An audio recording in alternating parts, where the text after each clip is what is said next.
Ele, porém, respondeu: não é bom tomar o pão dos filhos e lançá-lo aos cachorrinhos. Ao que ela disse: sim, Senhor, mas até os cachorrinhos comem das migalhas que caem da mesa dos seus donos. Mateus 15, versos 26 a 27. Resumidamente, gostaria de traduzir o terrível legado dos cananeus que foi muito sabiamente confrontado por Jesus no famoso episódio da mulher Ciro-Fenícia, ou cananeia. Os cananeus foram os descendentes de Canaã, filho de Cão, qual descobriu a nudez de seu pai Noé, quando esse estava bêbado, sendo desonrado por seu filho. Noé amaldiçoou o filho desse que era Canaã. Ou seja, o mesmo desprezo que Noé sentiu em relação ao seu filho Cão, Cão também sentiria em relação ao seu próprio filho Canaã. Portanto, a essência da maldição dos cananeus é uma disfunção geracional do princípio da autoridade. Esse estigma de desonra e desprezo passou a seguir as sucessivas gerações de Canaã. Isso se confirma quando estudamos a história dos cananeus na Bíblia. Nos deparamos com povos que expressaram o real sentido da palavra desgraça. Os cananeus se tornaram conhecidos pela desonra ao princípio da autoridade e por desprezarem as coisas sagradas. O famoso ditado hebraico que adverte sobre não lançar as pérolas aos cães e aos porcos estava contextualizado com a constante insubmissão e dureza ao governo do Deus de Israel. Sob essa ética, podemos ter uma perspectiva melhor acerca de Adoni-Bezeque, que foi um dos mais terríveis e temíveis reis da terra de Canaã, o qual, por fim, foi tratado da mesma forma que tratou aqueles reis que viviam debaixo da sua mesa. Ele mesmo disse: então disse Adoni-Bezeque: 70 reis com os dedos polegares das mãos e dos pés cortados apanhavam as migalhas debaixo da minha mesa. Assim como eu fiz, assim Deus me pagou, e o trouxeram a Jerusalém, e ele morreu. Juízes 1, verso 7. Inspirado pela forma como Israel julgou Adoni-Bezeque, Jesus estranhamente tratou a mulher cananeia, confrontando esse mesmo principado maligno que agia entre os cananeus, promovendo o relacionamento com o princípio de autoridade do tipo dono e cachorro. Era exatamente essa maneira arrogante e controladora que o famoso rei cananeu Adoni-Bezeque tratava aqueles 70 reis. Isso pode parecer um tanto forte, mas reflete a verdade sobre a forma como alguns líderes se relacionam com seus discípulos, criando-os como um animalzinho de estimação que precisa abanar o rabo para tudo.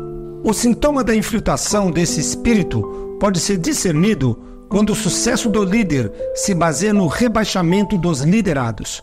Na verdade, existe um tampão no qual o sucesso dos líderes é sempre interpretado como uma ameaça. A insegurança e o ciúme privam o líder de formar um outro líder que o supere, comprometendo gravemente a nova safra de líderes e o futuro da igreja.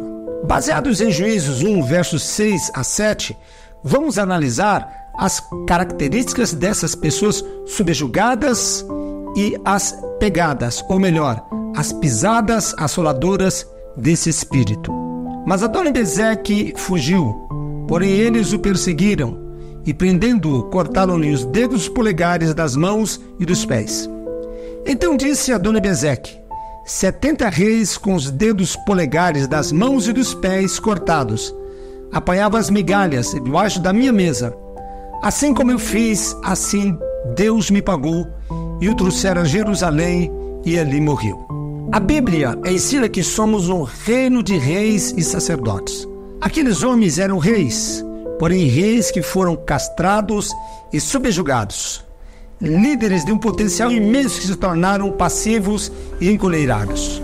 Ou seja, são aqueles que precisam expressar que se sentem diminuídos para o líder maior se sentir ainda maior. Temos aqui reis que perderam a coroa. Jesus advertiu: venho sem demora, guarda o que tens para que ninguém tome a tua coroa. Apocalipse 3, verso 11. A coroa, acima de tudo, significa legítima autoridade que vem pela dignidade de não abrirmos mão dos sonhos de Deus e das boas obras, as quais Ele, de antemão, preparou para que andássemos nelas. Essa entidade deserta as pessoas do propósito ministerial planejado por Deus, parasitando a glória que deveria ser dada a Ele. 70 reis, com os polegares das mãos e dos pés cortados, pessoas rebaixadas de sua identidade, pessoas que foram induzidas a se anular. Dessa forma, nunca poderão ameaçar a autoridade do líder ou competir com o sucesso dele. Foram impiedosamente decepadas na sua identidade pelo espírito de egocentrismo e controle reinante. Abriram mão de quem elas são em Deus e se subordinaram à realização de uma outra pessoa sem também se sentirem realizadas. O dedo polegar da mão é o principal ícone da identidade. Todo líder controlador é traumatizador. O controle na liderança impede que as pessoas desenvolvam a identidade e as convicções. O relacionamento será marcado por situações de estresse, choques traumáticos de personalidade e de retaliações impiedosas aos que discordaram de uma vírgula sequer. Os resultados são destruidores e a área mais atingida acaba sendo a identidade da pessoa. Sem o polegar dos pés, esses reis não podiam perseguir os seus inimigos e muito menos fugir deles. Literalmente, estavam imobilizados no campo de batalha. O polegar superior é o dedo mais forte do pé, que além de proteger os outros, estabiliza o caminhar. Espiritualmente falando, sem os polegares dos pés, as pessoas passam a cambalear na vida. A capacidade de andar nos caminhos de Deus, seguindo outros líderes que são autênticos seguidores de Cristo, é mutilada.